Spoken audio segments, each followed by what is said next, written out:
Ok, salut à tous. Donc on est Noël en ce moment et il y a une tradition à Guingamp, c'est de mettre en place comme ça un grand marché de Noël et on a de la chance parce que cette année il est très grand. Et donc évidemment dans cette période il y a de la lumière, il y a de la décoration, il y a des gens qui mangent des trucs beaucoup trop sucrés et beaucoup trop chers et il y a un énorme sapin métallique comme ça avec des boules métalliques qui viennent de Chine, mais c'est un manège en fait, les gens ils peuvent rentrer dedans. Voilà. Et de voir un sapin comme ça, ça me rappelle un petit peu des trucs que j'ai vécu quand j'étais petit. Il y avait aussi un sapin, mais bon, il était beaucoup plus petit, mais il apparaissait comme ça tout d'un coup dans le salon magiquement avec autour de lui énormément de cadeaux. Et ça a toujours été un kiff Noël. Mais un jour, alors que je déballais ma belle PSP Slim, je me suis quand même posé la question, ils viennent d'où tous les cadeaux? Et quand je posais cette question-là autour de moi, tout le monde répondait la même chose, le Père Noël. Et plus je creusais cette histoire, plus je me rendais compte qu'il y avait quand même de sacrées contradictions. Bah oui, tu vas pas me faire croire qu'une PSP Slim a été construite par des petits lutins en Laponie avec leur marteau en bois comme ça, c'est pas cohérent. Ce qui fait que mes parents ne savaient pas expliquer la magie de Noël, et pourtant, les cadeaux étaient bien là. Bon, j'ai appris avec les années que le Père Noël n'existait pas, et surtout que les cadeaux étaient achetés pendant le Black Friday par mes parents à des grands éditeurs français, dans des grandes distributions comme ça, et tout ça fabriqué dans des ateliers en Chine avec du pétrole saoudien. Donc forcément, ça enlève un petit peu la magie de Noël, et pour autant, ça ne répond pas à toutes les questions. Parce que imagine comment ça se fait qu'il y ait eu des milliers de personnes qui ont travaillé à la conception, à la fabrication, à la vente et au transport de ma PSP juste pour moi, alors que je les connais même pas ces gens. Et quand je demandais autour de moi comment tout ça a été organisé, on me sortait la même réponse avec d'ailleurs le même ton que pour le Père Noël. On me disait c'est le capitalisme. Sauf que c'était quoi le lien entre ce mot capitalisme sorti de nulle part et le fait que j'avais des cadeaux à Noël? Ouais, tu vas pas t'en sortir comme ça mon vieux. Si tu me refais le même coup du Père Noël, t'inquiète, j'ai capté. J'étais un peu conflictuel quand j'étais petit. Mais c'était pas que le problème avec mes parents, tu vois, c'était tout le monde dans cette société. Dès qu'on pose la question de comment est organisée la production d'une façon ou d'une autre, comment viennent les choses comme ça, on répond capitalisme et on va jamais plus loin. Surtout qu'on a beau chercher, le monsieur capitaliste qui organiserait tout, en réalité, il n'existe pas. Il y a le gars de Monopoly, mais ça compte pas. Mais même s'il n'y a pas vraiment de visage au capitalisme, il nous apparaît quand même assez régulièrement dans notre vie, ce capitalisme-là, mais d'une façon différente à chaque fois. Il apparaît comme une accumulation des marchandises à Noël, comme un salaire en fin de mois, comme des milliardaires sur des yachts, comme des actionnaires véreux, comme un banquier président parfois, mais on en parle toujours comme une conséquence. Le capitalisme produit ça. Jamais on m'a répondu à cette simple question, comment le capitalisme organise-t-il notre société? C'est ce qu'on va voir ensemble dans une série de vidéos, comment est-ce que le capitalisme fonctionne. On a piqué 2-3 idées, pour pas vous mentir, à un autre gars qui ressemble vachement au Père Noël, mais sauf que lui il parle allemand. On va donc se plonger dans une époque parfaite pour expliquer tout ça, à l'époque où les images étaient en noir et blanc, avec les noirs d'un côté, les blancs de l'autre, à l'époque des bars illégaux, d'Al Capone, de la prohibition, du début du cinéma hollywoodien aussi, parce que mesdames et messieurs, aujourd'hui nous allons parler des années 20 des États-Unis d'Amérique.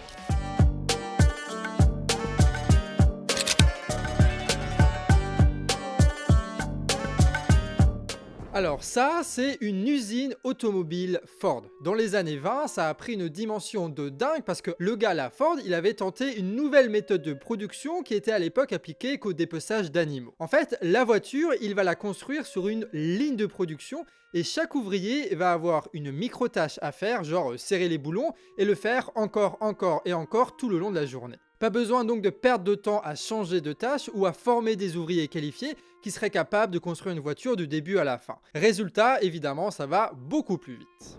Et grâce à ça, un châssis Ford se fait en 93 minutes contre 728 auparavant. Ce qui fait que plus de voitures sont produites avec moins de travail et donc Ford peut les vendre moins cher que la concurrence. Et forcément, les États-Unis, quand ils voient des prix 3 fois plus faibles pour une même voiture, ils choisissent Ford. Ce qui fait que Ford peut accumuler énormément de profits et produire aussi énormément d'activités économiques autour de la fabrication des voitures. Et donc forcément, les gamins de Ford à Noël, ça devait être bon au niveau cadeau, même si à l'époque il n'y avait pas de PSP, mais des trucs bizarres, genre des patins à glace, des trucs comme ça. À l'époque, ils faisaient ça. Ok, alors Ford se faisait du fric avec le travail à la chaîne, mais aussi il a introduit un nouveau concept, le fait que ses ouvriers soient payés suffisamment pour qu'ils puissent acheter eux-mêmes les voitures qu'ils produisent. Et là, Ford, il a déclaré, accrochez-vous, c'est une grosse citation, je veux que mes ouvriers puissent acheter mes voitures. Voilà. Alors, c'est pas la citation du siècle, je vous l'accorde, mais ça permet quand même de se poser une question, comment est-ce qu'un type peut s'enrichir en vendant aux ouvriers les voitures qu'il fabrique. En fait, à ce moment-là, Ford était le seul à produire des voitures aussi peu chères. Sa Ford Model T était à 300 $ quand la concurrence était à minima au-dessus des 1000 $. Donc il pouvait augmenter un petit peu les salaires, quitte à monter un tout petit peu les prix pour créer de nouveaux clients, c'est-à-dire ses propres ouvriers. Alors là, on peut avoir l'impression que, incroyable, les grands patrons, ils ont des grandes idées pour le capitalisme, mais en réalité, si Ford il a fait ça, c'est qu'il n'avait pas vraiment le choix. En fait, le travail à la chaîne est un taf qui est genre horrible. Tu deviens fou à serrer des boulons 12 heures par jour, tous les jours de la semaine, quasiment sans vacances. Et quand tu deviens fou, et ben en fait, tu vas plus à l'usine. Et au matin, il manque des personnes à l'atelier et c'est le bordel sur la ligne de production. Dites-vous que le taux de renouvellement des salariés Ford était de 400%. En gros, il restait quelques mois les ouvriers avant de partir. Et donc, pour pouvoir assurer la production, il fallait fidéliser ses ouvriers. Et donc, c'est à partir de ce moment-là que Ford a instauré un salaire fixe à 5 $ par jour, ce qui était pas mal à l'époque. Et en même temps, ça diminuait le nombre de grèves que Ford devait mater avec sa propre milice. Donc Ford n'a pas eu le choix de verser des salaires hauts, entre guillemets, à ses ouvriers. Mais le truc, c'est que les salaires devenaient ensuite, avec la circulation de la monnaie, des profits. Vous voyez, quand ces salariés achetaient des voitures, et ben, l'argent du salaire partait dans le profit de la boîte. Bah oui. En achetant des voitures Ford, le salaire de l'ouvrier devenait le profit de l'entreprise. Et ça, c'est une des premières choses qu'on va voir ensemble. La monnaie circule et change de nature à chaque fois qu'elle change de poche. Le profit de Ford devient le salaire des ouvriers qui devient une dépense lorsqu'ils achètent cette voiture pour redevenir le profit de Ford, etc., etc., sans interruption. La monnaie change de main et ce faisant crée de l'activité économique, de la richesse et pas mal de marchandises qu'on peut retrouver après à Noël. Et là, il faut faire attention parce que c'est pas la monnaie en soi qui crée l'activité économique parce que quand elle ne bouge pas sur un compte bancaire, ça circule pas et donc ça ne produit rien. C'est bien la circulation de la monnaie qui passe de poche en poche, de compte bancaire en compte bancaire qui produit l'activité économique. L'objectif alors des riches chefs d'entreprise, c'était de créer un système où la monnaie circule beaucoup et qui passe par leur entreprise à eux pour qu'ils puissent accumuler cette monnaie, acheter de nouvelles usines, salarier de nouveaux ouvriers et offrir encore plus de cadeaux à Noël à leurs gamins. Et surtout des profits à leur compte en banque. Et pour ça, il fallait que les patrons s'organisent ensemble pour changer eux-mêmes la société. Et donc pour ça, les grands patrons, ils ont comploté avec l'État déjà. L'État qui était composé de politiciens, qui étaient aussi des grands patrons et aussi des actionnaires. En fait, on parle à peu près des mêmes personnes. Ils ont comploté déjà pour dégager les gens des petits villages et les envoyer en masse à l'usine, histoire d'avoir un maximum de chômeurs à disposition pour tous les industriels. En réalité, quand on regarde bien, le modèle paysan issu de la féodalité a été détruit par une immense répression et une immense paupérisation. Mais les riches chefs d'entreprise donnaient aussi de leur personne pour changer la société. Ils allaient eux-mêmes à la télévision dire genre « Regardez comme on est riche, je suis Ford, je suis Rockefeller, j'adore l'argent, on va s'occuper de vous les enfants et on va vous offrir plein de salaires que vous allez bien dépenser, d'accord ?» Les gars à l'époque, ils étaient en mode Père Noël mais premier degré pour l'ensemble de la société, tu vois. Et même ils étaient plus influents que les politiciens de l'époque pour vous dire, mais heureusement ça a changé. Hein. Et ça ne se limitait pas à ça, parce que les grands patrons, ils payaient ce qu'on appelait des contremaîtres, des types qui étaient payés pour, en gros, réprimer les ouvriers. Ils défendaient l'intérêt des patrons contre quelques privilèges, comme le fait de ne pas travailler à l'usine sur les lignes de production ou le fait d'être un petit peu mieux payé que les autres. C'est ces types-là qui tabassaient les syndicalistes et brisaient les grèves par la force dans l'intérêt des patrons. Mais en réalité, ils faisaient plus que ça. Les contremaîtres, ils allaient dans les quartiers ouvriers, qui étaient des bidonvilles à l'époque, pour forcer les ouvriers à dépenser leur pognon, non pas dans l'alcool ou le tabac artisanal dégueulasse là, mais plutôt dans les produits issus des grandes entreprises, notamment les bagnoles. Évidemment, officiellement, ils faisaient ça pour des raisons de santé publique, car ce sont des philanthropes milliardaires qui veulent juste le bien de l'humanité, évidemment. Sauf qu'en réalité, en faisant ça, ils façonnaient par la force la société pour qu'elle défende leurs intérêts. Ils défonçaient pour ça des syndicalistes, ils empêchaient l'émergence de mouvements révolutionnaires et ce qui nous intéresse aujourd'hui, ils faisaient en sorte que la monnaie circule à travers les grandes entreprises pour permettre le développement de leur industrie. Et forcément, avec 5 € par jour, c'est quand même compliqué d'acheter une voiture à 300 $. Pour vous donner un petit ordre d'idée, c'est comme si avec un SMIC, il fallait acheter cash une voiture 3000 €. eh bien, il faudra quand même quelques années pour y arriver. Surtout que si les ouvriers mettent une partie de leur salaire dans un coin pour économiser, pour acheter la voiture, eh bien, cette monnaie ne circule plus dans l'économie. Donc les patrons, eux, ils sont un peu vénères. Leur empire se développe beaucoup moins bien que ce que ça pourrait être. Ce n'est pas optimum pour eux. Donc pour régler ça, ou plutôt pour éviter que cette situation n'arrive, il y a une chose qui s'appelle le crédit bancaire. Grâce au crédit, chaque ouvrier avec un salaire fixe pouvait acheter directement une voiture sans attendre. Et en échange, la banque leur prenait une partie de leur salaire tous les mois. Les banques avaient confiance parce que les types avaient un salaire fixe issu de grandes entreprises. Et les grandes entreprises, elles, étaient contentes parce qu'elles arrivaient à vendre leurs marchandises même très chères sans avoir besoin de trop augmenter les salaires. Et tout s'organisait très bien puisque les banques, lorsqu'elles faisaient crédit, en fait, elles prêtaient une grosse quantité d'argent pour acheter des produits issus des grandes usines, donc issus des entreprises des grands patrons, et pas pour acheter de l'alcool artisanal. Donc c'était génial, le crédit bancaire transforme immédiatement n'importe qui a un salaire fixe en grand consommateur pour les grands patrons, les grands industriels. Ça, c'est un pilier de l'économie états-unienne qui a permis à Ford notamment de s'enrichir. Mais allons un peu plus dans le détail. Comment est-ce que ce crédit bancaire fonctionne? Quand un ouvrier va à la banque ne lui donne pas 300 $ cash. Ce qu'elle fait, c'est qu'elle ajoute 300 $ sur son compte bancaire. Ensuite, l'ouvrier va faire un chèque à Ford pour acheter une voiture. L'argent est transféré à Ford, qui le redistribue après comme bon lui semble, en salaire pour ses ouvriers, en cadeau pour son fils ou en investissement pour de nouvelles usines par exemple. Bref, la monnaie issue du crédit de l'ouvrier se met à circuler partout dans l'économie et donc crée, comme on l'a vu, de l'activité économique. Le crédit devient une dépense pour l'ouvrier, puis un profit pour le patron, et encore une fois, un salaire pour un autre salarié de l'entreprise, etc., etc. Ça circule, comme on l'a vu, mais en réalité, le pognon du crédit, il vient d'où? La banque, elle stocke de la monnaie issue de l'épargne d'autres salariés et d'entreprises. Donc si elle prête de la monnaie, c'est qu'elle prend de la monnaie des autres comptes bancaires pour le prêter à l'ouvrier. Et techniquement, ça c'est faisable, hein. C'est juste pas du tout pratique parce que l'épargne est assez limitée. Les ouvriers, ils en ont pas. Et les patrons d'entreprise, eux, ils préfèrent directement investir plutôt que d'amasser énormément d'argent, tu vois. Donc en réalité, ça limite énormément le crédit bancaire et ça, c'est pas bon pour le développement économique. La solution qui a été trouvée, entre guillemets, c'est le fait que les banques peuvent prêter du pognon qu'ils n'ont pas. C'est pas clair dit comme ça, du coup je vais vous expliquer. La magie de Noël, là-dedans, repose sur un détail. Quand la banque fait crédit, l'ouvrier n'a pas la monnaie en cash. Sa monnaie, c'est juste un chiffre inscrit sur son compte bancaire, 300 $, et lors de l'achat de la voiture, ce chiffre change, ça devient 0, et sur le compte bancaire de Ford, il y a 300 $ de plus. Puis Ford redistribue cette monnaie avec d'autres chèques pour ses ouvriers, ses sous-traitants, pour de nouvelles usines, etc. Et quand il fait ça, le compte bancaire de Ford diminue, lui, de 300 $. Ce sont des inscriptions comptables qu'on s'échange et qui jouent pour nous le rôle de monnaie à tout niveau de l'économie. Après, il y a du papier, mais ça représente genre 5% de la monnaie qu'on s'échange. En réalité, 95% de cette monnaie, c'est juste des inscriptions comptables. Et qu'on soit bien d'accord, là, ce dont on parle, c'est bien de monnaie parce qu'on s'échange ça contre des marchandises, pour des salaires, donc ça joue le rôle d'une monnaie. C'est une monnaie, c'est juste que c'est avant tout des inscriptions comptables. La preuve, une fois en circulation, il n'y a aucune différence entre une monnaie issue d'un crédit ou d'un achat qui s'est fait en cash par exemple. Ça reste pour les entreprises et pour les salariés du fric qui est inscrit sur leur compte bancaire avec lequel ils achètent des trucs. Autrement dit, la banque ne prête pas des billets à l'ouvrier. Elle ajoute juste des inscriptions comptables qui ensuite circulent partout. Ce sont ces inscriptions comptables-là qui passent de compte en compte, de banque en banque et qui jouent le rôle de monnaie dans notre société. Ça veut dire que dans ce système économique-là, la banque crée la monnaie par le crédit. Et donc plus il y a de crédit,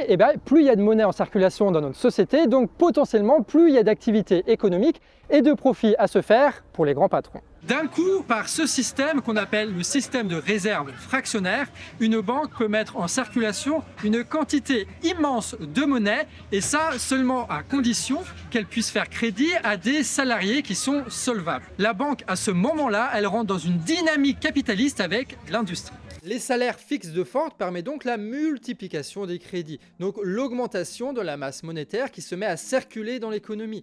Ford capte la monnaie de la vente sous forme de profit, construit de nouvelles usines, augmente la production de voitures, embauche de nouveaux salariés qui vont s'endetter, rajoutant de la monnaie en circulation et qui va profiter à Ford parce qu'à un moment donné, en circulant, cette monnaie va se transformer en profit pour lui. Et là, la boucle est bouclée. Juste le petit détail, c'est que la banque centrale, qui est gérée aux États-Unis par les banques privées, elle doit imprimer régulièrement des dollars pour assurer la solvabilité des banques. Et donc, si ça s'est fait, on est bon et rassurez-vous, ça a été très bien fait.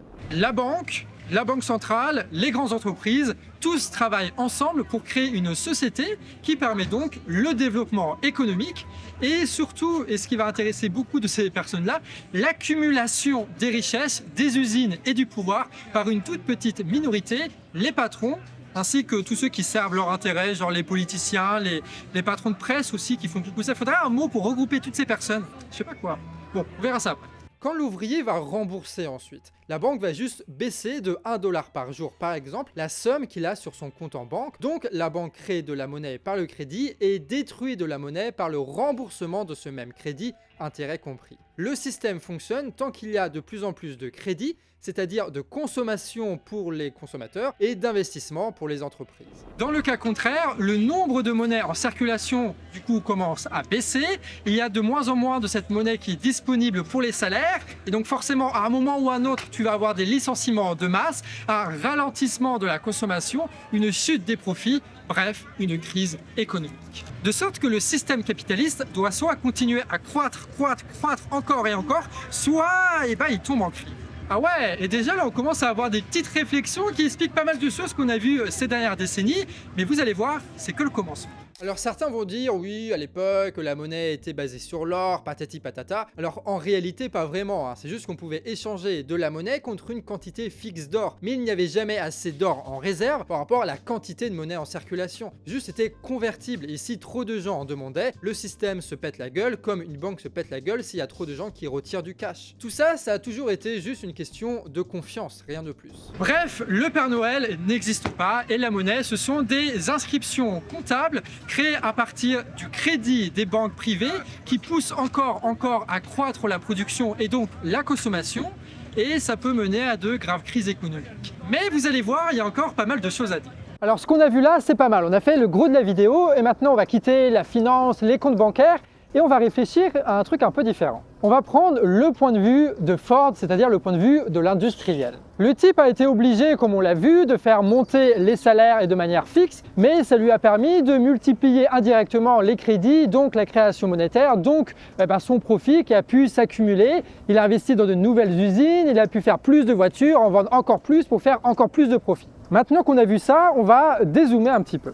Ford veut construire 1000 nouvelles voitures par jour. Et donc pour ça, il doit construire 10 nouvelles usines. Et rien qu'avec ça, tu as déjà des centaines d'ouvriers salariés qui vont construire ces usines et des centaines d'autres qui vont occuper ces usines pour construire chaque jour ces 1000 nouvelles voitures. Ensuite, il passe commande de métal et des caoutchoucs pour fabriquer ces voitures. Et là, tu as des centaines d'autres ouvriers qui sont embauchés dans les mines et les raffineries. Ensuite, Ford doit vendre ses voitures. Donc tu as des centaines de commerciaux partout dans les villes qui font du porte-à-porte, qui font des nouvelles brochures, qui font des nouvelles publicités à la radio, etc. Et évidemment, ces voitures, elles doivent rouler. Pour ça, il faut de l'essence et donc il faut du pétrole. Et tu vas avoir donc des dizaines de puits de pétrole qui vont être ouverts, exploités, avec du pétrole raffiné pour le faire en essence. Et là, encore une fois, ça ne se fait pas tout seul, il faut des centaines d'ouvriers. Et là, on parle que des ouvriers, mais tu as aussi des milliers d'autres embauches, de contremaîtres, de patrons d'usines, de responsables régionaux, de comptables, d'ingénieurs, de communicants, de fonctionnaires de l'État, etc.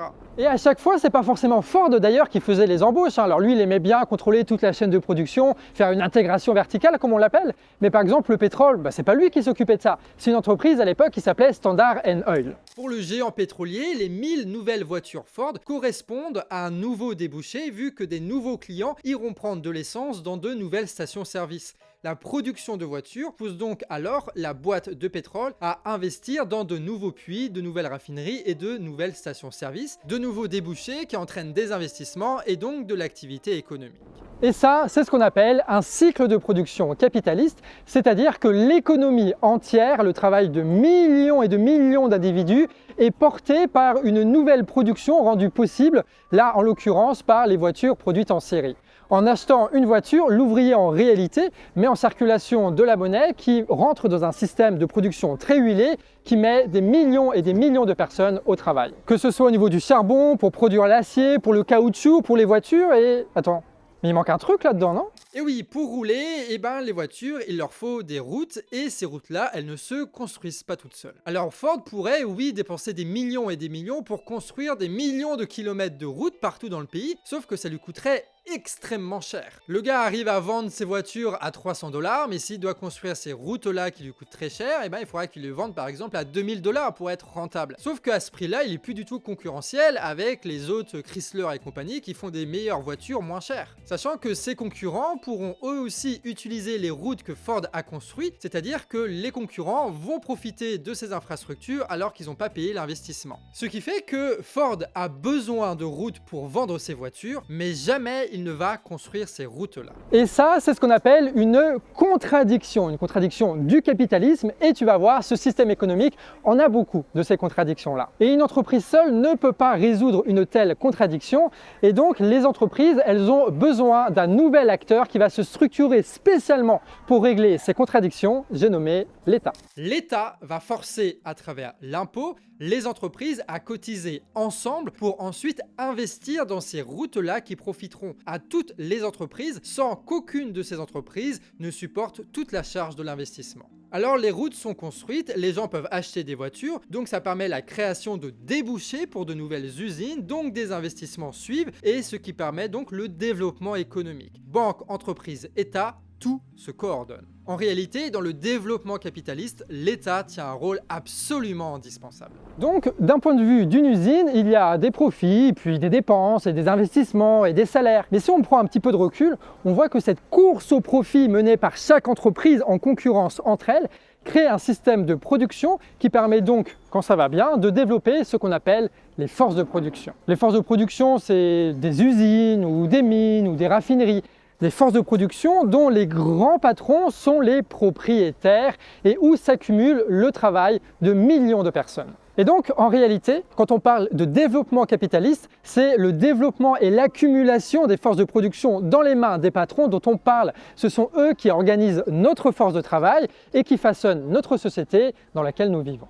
Ça commence à faire pas mal de trucs, donc on va essayer de résumer tout ça. Donc on a vu ensemble la vérité derrière la magie de Noël, mais on a surtout vu que la monnaie circule et que quand elle circule, elle produit une activité économique en prenant à chaque fois des formes différentes, que ce soit le profit, le salaire, l'investissement ou des dépenses. Et puis on a vu ensemble que cette monnaie-là est en fait un jeu d'écriture comptable produite à partir du crédit des banques privées et qui augmente toujours encore, ce qui pousse à la production, ce qui pousse à la consommation et ce qui lance un cycle de production. Et tout cela concerne du coup des millions de travailleurs qui vendent leur travail à des grands patrons pour qu'ils puissent continuer à produire, pour qu'ils puissent continuer à faire du profit. Et en faisant du profit, ils accumulent toujours plus d'usines et ils arrivent toujours à battre plus de concurrence et à grossir encore et encore. Et maintenant, on va aborder un dernier point qui est, je trouve, un peu plus poétique. C'est ce qu'on va appeler la socialisation et contrairement à ce qu'on pourrait croire, c'est totalement lié au capitalisme.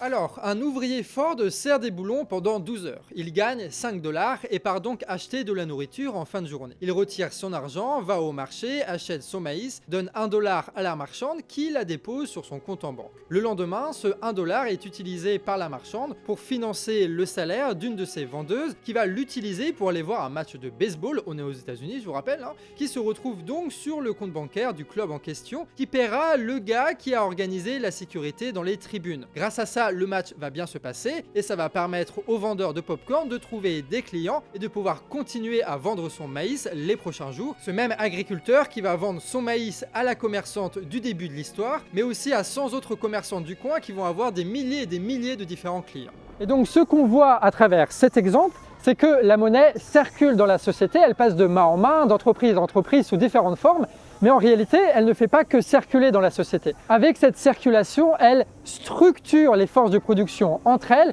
qui vont chacun avoir un rapport différent, que ce soit par exemple avec l'achat de maïs, l'achat d'acier, la vente de services, etc., etc. De sorte que des milliers de personnes qui ne se connaissent pas travaillent en même temps dans un même système de production, un système de production qu'ils n'ont pas choisi et qui produit tout un tas de trucs interdépendants les uns des autres. Aucune entreprise ne fait de planification générale de l'économie, les entreprises cherchent juste le profit, mais en cherchant ce profit-là avec l'État derrière, ils organisent de fait la production et coordonnent une quantité colossale de travail humain. Et ce système-là, il a un nom, c'est ce qu'on appelle les rapports capitalistes. Quand on parle de rapports capitalistes, on parle des liens structurels qu'ont les différentes entreprises entre elles et qui sont déterminés par plein de facteurs. Par exemple, c'est déterminé par la recherche de profit qu'ont chacune de ces entreprises indépendamment les unes des autres, par la concurrence, par les cycles de production, par le système bancaire, par la circulation monétaire, par l'imposition, la réglementation étatique ou encore par les différents mouvements de grève qui peuvent exploser. Et tous ces facteurs-là se mélangent et s'affrontent en permanence dans des contradictions qui jamais ne se résolvent et c'est ce chaos-là qui produit au final l'économie de notre société.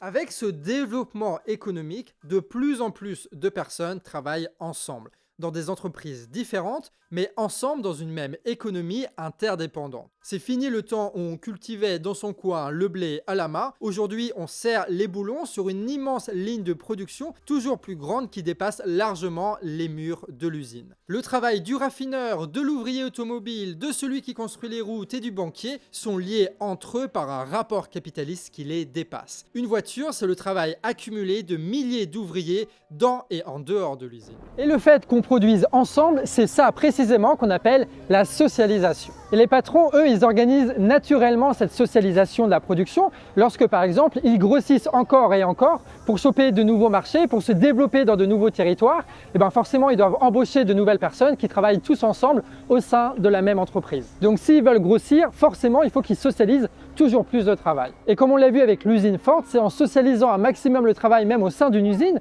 avec plein de petites tâches qu'on est le plus efficace. Et donc forcément, naturellement, les grandes entreprises tendent vers cette socialisation. En réalité, Ford, il a créé des chaînes de production dans ses usines, mais en faisant ça, il a créé une énorme chaîne de production à l'échelle de l'économie états-unienne tout entière. Dans une même usine, on a des centaines de personnes qui travaillent ensemble. Dans une même entreprise, tu as des milliers de personnes dans différentes branches qui travaillent ensemble dans un même but. Et même lorsque tu dézoomes, il y a certes une concurrence entre différentes entreprises, mais des entreprises qui sont tellement liées entre elles qui fait que la production est quand même collective. Et ça alors même que tu as par exemple les patrons qui ne cherchent pas du tout à socialiser l'ensemble de l'économie. Eux, tout ce qu'ils veulent, c'est se faire un maximum de profit. Et les salariés, tout ce qu'ils veulent, c'est juste survivre. Mais chacun de ces comportements, globalement additionnés, fait que nous sommes des millions, des milliards à travailler dans une même production. L'une des conséquences directes du capitalisme, c'est donc la socialisation du travail. Et déjà à l'époque c'était impressionnant, mais imagine maintenant la quantité colossale de travail qu'il a fallu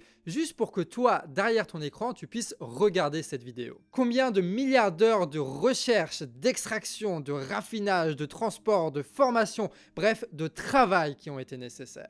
Et dans toute cette ligne de production, personne ne l'a fait juste pour toi. C'est juste des entreprises qui ont cherché du profit, qui ont essayé de conquérir de nouveaux marchés, et des salariés qui essayaient juste de survivre avec du pognon, tu vois. Mais ce fait est qu'aujourd'hui, tu regardes cette vidéo grâce à ces milliards d'heures de travail accumulées. Et c'est pour ça d'ailleurs qu'il faut partager la vidéo, il faut pas gâcher.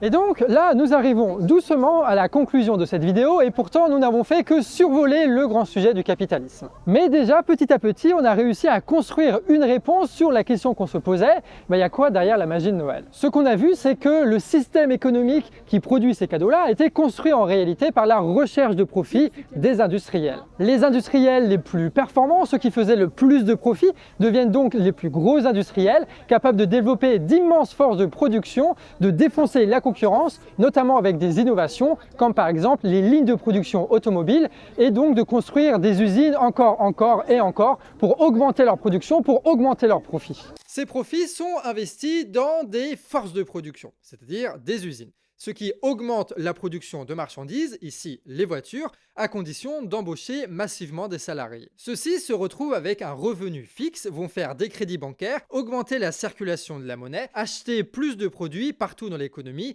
bouffe, logement, voiture, créant de nouveaux débouchés pour les entreprises qui empruntent elles aussi et investissent dans de nouvelles forces de production pour répondre à ces débouchés. Cette production provoque donc une consommation qui relance de la même façon la production en créant des débouchés et compagnie, ce qui crée l'activité économique dans un pays, la consommation, la production, la consommation, la production, et c'est ça ce qu'on appelle un cycle économique. Et vu que les grosses entreprises sont plus efficaces, plus puissantes, plus rentables, les grandes entreprises avec leur grande force de production captent les marchés et deviennent encore plus grandes, mettant au travail toujours plus de personnes à leur service dans quelques entreprises qui soutiennent le cycle de production où les différents acteurs sont liés les uns les autres, et ça c'est ce qu'on appelle la socialisation du travail. Alors pour maintenir les débouchés commerciaux et éviter les crises économiques, les patrons ils ont entre autres inventé Noël. Chacun verse une prime de Noël à ses salariés pour qu'ils la dépensent dans l'économie, qu'ils achètent de la marchandise, cette même marchandise produite par les forces de production des patrons. D'où le fait qu'il y a des cadeaux qui changent en permanence comme les télés, les PSP, les consoles, les portables, les tablettes. Ce sont en fait en réalité aujourd'hui les nouvelles Ford Model T. Elles permettent de maintenir l'activité économique capitaliste par la consommation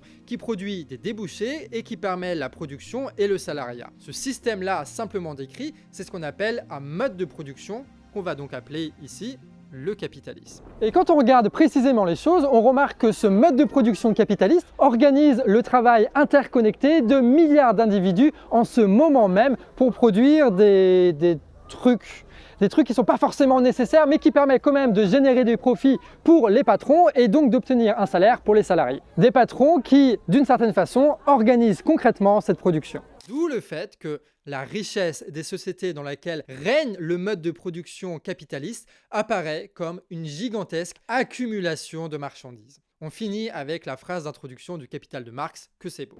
Et là, on a dit beaucoup de choses, mais je vous rappelle, ce n'est qu'une introduction puisque nous allons faire une série sur le capitalisme. Donc après avoir parlé de monnaie et de cycle économique dans cette vidéo, on va enfin pouvoir parler de ce qui a donné le nom au capitalisme, c'est-à-dire le capital. On va parler de salariat, de rapport de production, de plus-value, de patronat, de lutte des classes même. Bref, la suite logique de tout ce qu'on vient de développer dans cette vidéo. Ce qui va nous permettre d'un peu plus percer le secret de Noël. Merci à tous d'avoir suivi cet épisode de cette série. Ça a été un grand travail, ça a commencé en fin juillet.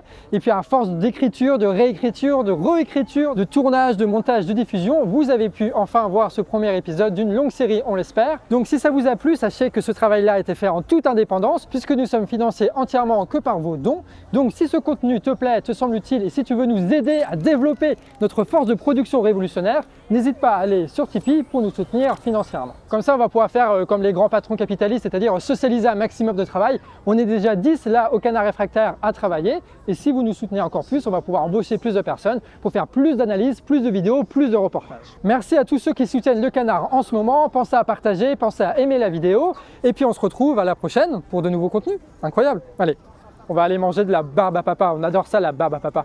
Avec des gaufres, du Nutella. Ouais, des Allez, Nutella. on va faire Moi, ça.